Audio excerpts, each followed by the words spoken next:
Everything is grace. Ang lahat ay biyaya ng Diyos. Paalala din to sa ating mga tao na sa ating sarili, wala naman talaga tayong magagawa. Sa ating sariling galing, wala naman tayong mararating. At nawa, maging halimbawa natin si Mama Mary ng katotohanan na ito.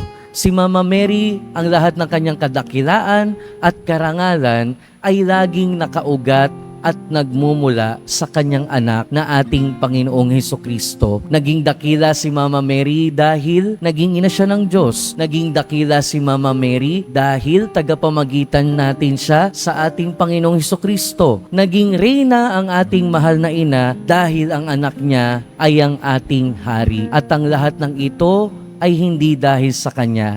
Lahat ng ito ay dahil sa grasya ng Diyos. Kaya lagi nating hihilingin ang panalangin ni Mama Mary na katulad niya, lagi tayong magkaroon ng bukas na isip at puso para sumunod sa utos ng Diyos at sa kalooban ng Diyos. At nawa, katulad din niya, magkaroon tayo ng kababaang loob na laging sumunod sa kalooban ng Diyos.